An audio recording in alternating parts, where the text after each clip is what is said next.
ನಮಸ್ತೆ ಕರುನಾಡಿಗೆ welcome back to YouTube channel Karunadu first ಸಮಾಚಾರ.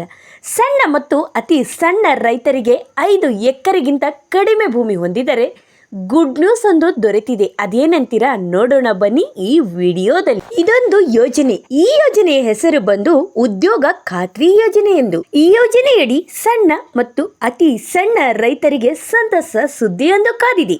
ವಿಶೇಷವಾಗಿ 5 ಎಕರೆಗಿಂತ ಕಡಿಮೆ ಭೂಮಿಯನ್ನು ಹೊಂದಿದರೆ ಅಂತಹ ರೈತರಿಗೆ ವಿಶೇಷ ಸೌಲಭ್ಯ ನೀಡಲು ಈಗಾಗಲೇ ಕೇಂದ್ರ ಸರ್ಕಾರ ಮತ್ತು ಆಂಧ್ರ ಪ್ರದೇಶದ ಸರ್ಕಾರ ಘೋಷಣೆ ಮಾಡಿದೆ. ಅಂತಹ ರೈತರಿಗೆ ಆಸರಿ ಯೋಜನೆ ಆರಂಭಿಸಲಾಗಿದೆ. ಈ ಯೋಜನೆಯಿಂದ 5 ಎಕರೆಗಿಂತ ಕಡಿಮೆ ಜಮೀನನ್ನು ಹೊಂದಿರುವಂತಹ ರೈತರಿಗೆ 16 ತಳಿಗಳ ಬೆಳೆಗಳ ಸಸಿಗಳನ್ನು ಉಚಿತವಾಗಿ ನೀಡಲಾಗುವುದು. ಅಂದರೆ ಈ ಯೋಜನೆಯಿಂದ ಸಣ್ಣ ರೈತರು ಗಿಡಗಳನ್ನು ಉಚಿತವಾಗಿ ಸರ್ಕಾರದಿಂದ ತೆಗೆದುಕೊಂಡು ಹೋಗಿ ತಮ್ಮ ಕೃಷಿಯಲ್ಲಿ ಬಳಸಿಕೊಂಡು ತಮ್ಮ ಆದಾಯವನ್ನು ಹೆಚ್ಚಿಸಿಕೊಳ್ಳಬಹುದಾಗಿದೆ. ಮಾಧ್ಯಮ ವರದಿಯಲ್ಲಿ ಈ ಮಾಹಿತಿ ನೀಡಲಾಗಿದೆ ಮತ್ತು ರೈತರು ಈ ಯೋಜನೆಯಿಂದ ತುಂಬಾ ಸಂತೋಷಗೊಂಡಿದ್ದಾರೆ. ಯೋಜನೆಯ ಸದುಪಯೋಗ ಪಡೆದು ತಮ್ಮ ಕೃಷಿಯನ್ನು ಹೆಚ್ಚಿಸಬೇಕೆಂದರು. ಎನ್ಆರ್ಎಎಸ್ ಸಹಾಯಕ ಯೋಜನಾಧಿಕಾರಿ ಗೋರಿಬಾಯ್ ಅವರು ನ್ಯೂಸ್ ಜೊತೆ ಮಾತನಾಡುತ್ತಾ ಈ ಮಾಹಿತಿ ನೀಡಿದ್ದಾರೆ. ತೋಟಗಾರಿಕೆ ಬೆಳೆಗಳತ್ತ ಆಸಕ್ತಿ ಹೆಚ್ಚಿಸುವ ನಿಟ್ಟಿನಲ್ಲಿ ರೈತರಿಗಾಗಿ ಯೋಜನೆ ಆರಂಭಿಸಲಾಗಿದೆ ಎಂದು ಗೌರಿಬಾಯ್ ನಂದಿಕೊಟ್ಟೂರವರು ಹೇಳಿಕೊಂಡಿದ್ದಾರೆ.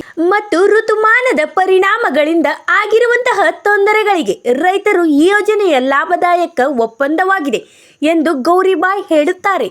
ಅಕಾಲಿಕ ಮಳೆಯಿಂದಾಗಿ ಬೆಳೆಗಳು ನಾಶವಾಗಿ ರೈತರು ತಮ್ಮ ಆದಾಯ ಮಾತ್ರವಲ್ಲದೆ ಅವರ ಇನ್ಪುಟ್ ವೆಚ್ಚವನ್ನು ಹಾಳಾಗುತ್ತದೆ.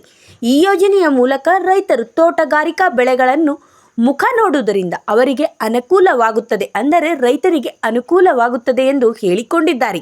ಅದಕ್ಕಾಗಿಯೇ ಸರ್ಕಾರವು ಅವುಗಳನ್ನು ಉತ್ತೇಜಿಸಲು ತೋಟಗಾರಿಕಾ ಬೆಳೆಗಳನ್ನು ಸಸಿಗಳನ್ನು ಉಚಿತವಾಗಿ ವಿತರಿಸುತ್ತಾರೆ. ಮತ್ತು ರೈತರು ಕಚೇರಿಗೆ ಹೋಗುವಾಗ ತಮ್ಮೊಂದಿಗೆ ಕೆಲವು ಪ್ರಮುಖ ದಾಖಲೆಗಳನ್ನು ಕೊಂಡೊಯ್ಯಬೇಕಾಗುತ್ತದೆ. ಅದ್ಯಾವ ದಾಖಲೆಗಳು ಅಂದರೆ field paper, job card, bank passbook ಮತ್ತು ಪಾಸ್ಪೋರ್ಟ್ ಗಾತ್ರದ ಫೋಟೋ.